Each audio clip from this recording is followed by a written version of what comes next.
Blessings and peace to you, my children. This is your mother, Mother Gaia. I am here once more to give you a message of hope.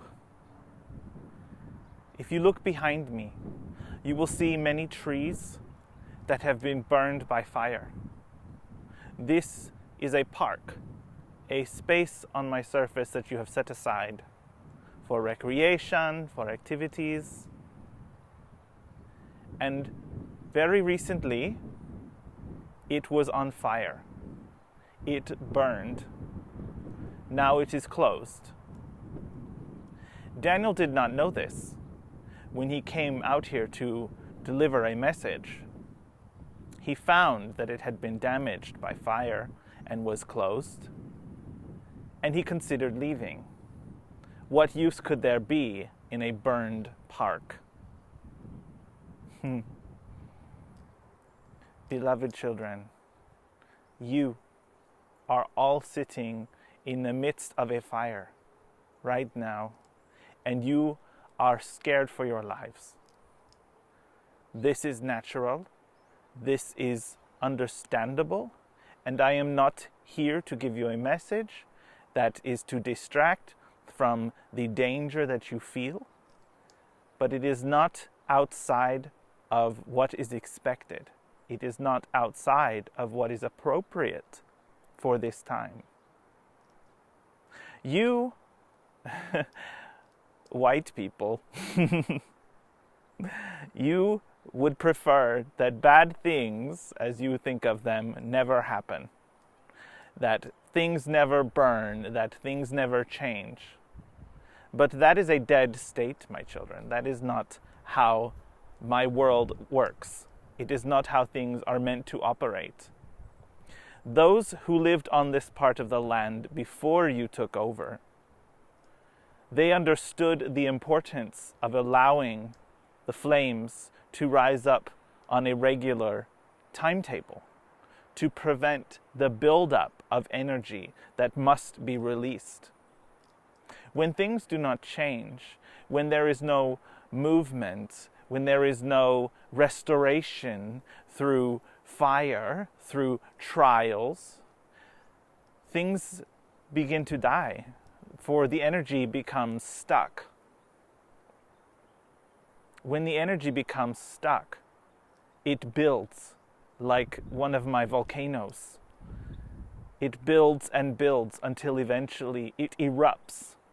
The volcanoes that are erupting constantly are far less dangerous, for the pressure does not have a chance to build to catastrophic levels. Yes. You must learn to embrace catastrophe, for you are only focused on the destruction. You are only focused on what has been lost. You may take this as a metaphor.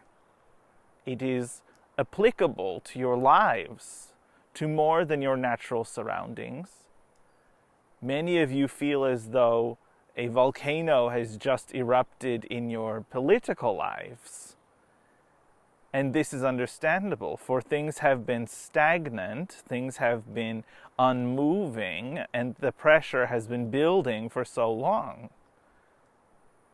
Naturally, it was time for an eruption. You do not need to smile through the sadness. You do not need to ignore the tragedy, but you can recognize that even though, like this park which has burned, this park is in the middle of restoration. There is new life everywhere you go within this park. You can still see behind me the skeletons of the trees that burned, but they will give nutrient, they will give sustenance to new plant life that will take over this park, that will blanket these hills and mountains, and it will become brand new. This is a necessary cycle in the natural world. But in your lives, you would prefer stagnant rhythms. You would prefer that things become cemented for all time, never to change, never to go backwards, always to move forwards. Beloved ones, you are always moving forwards. And that does not mean that you will not encounter controversy, that you will not encounter trials. They are part of your growth. They are necessary like the fire to burn away what must be burned away at this time. On the other side of fire is life. The old burns off, and what remains of the charred remains feeds the soil and allows opportunity for all new life to spring up in its place. This is the moment you are approaching. You are seeing the fire and you are dismayed. You are very distressed, and it is understandable.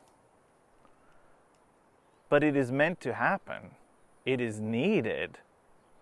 For there is much in your structures, politically, socially, that must be burned off and exposed and cleared out. Like a wound, you must eliminate the disease in order to begin the healing. You are living in the midst of fire, and it is still burning.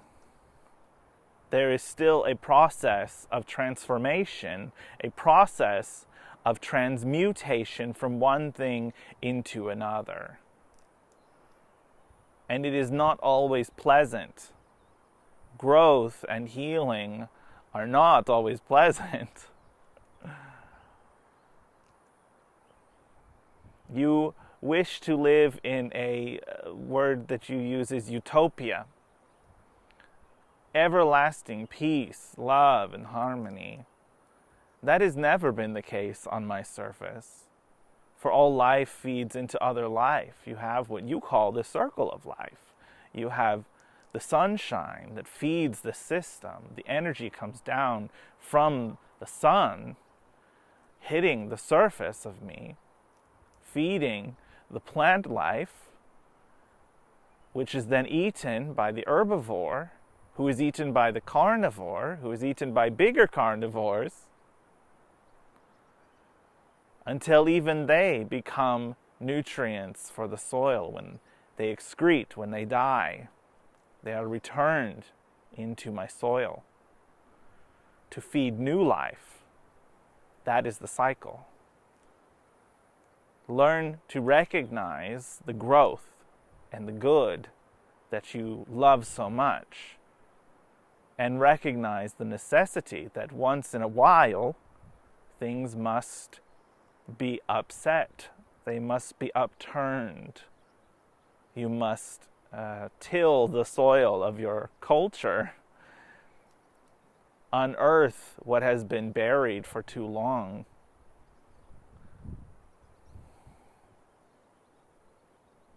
There is love in this. There is love in the trial.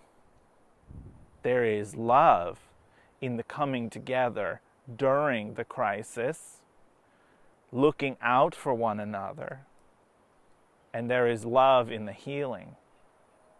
Your biggest duty as those who are tuned into the light, who are tuned into the frequency of love, at this time is to be the greatest support that you can be for one another. This is not a time to focus on defeat, to focus on overpowering those who would be predators of you. Focus instead on loving the one next to you, those across from you, those who are next door, as you say.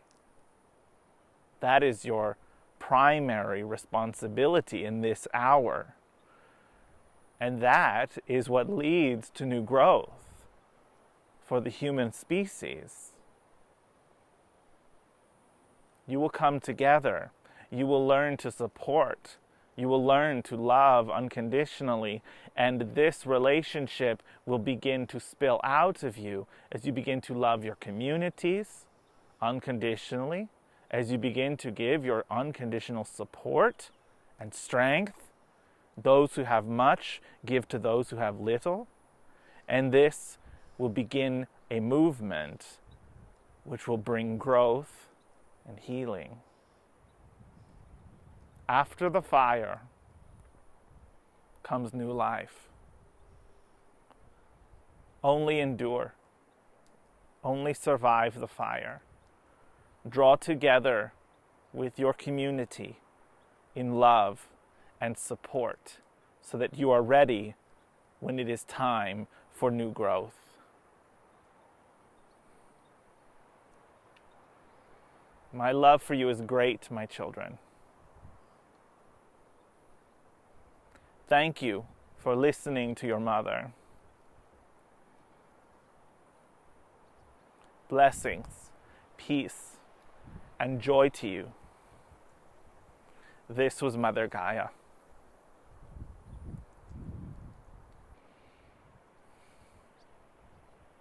Thanks for tuning in once again.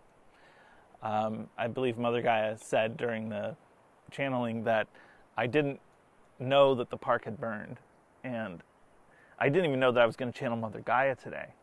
And then once I got into this park, I realized that there was an opportunity here for learning for me, and something that could be worth sharing. So thanks for listening to this message. It really means a lot, and I hope that you share.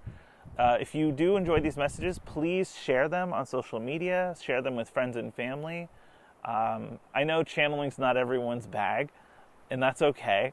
I think the messages are applicable across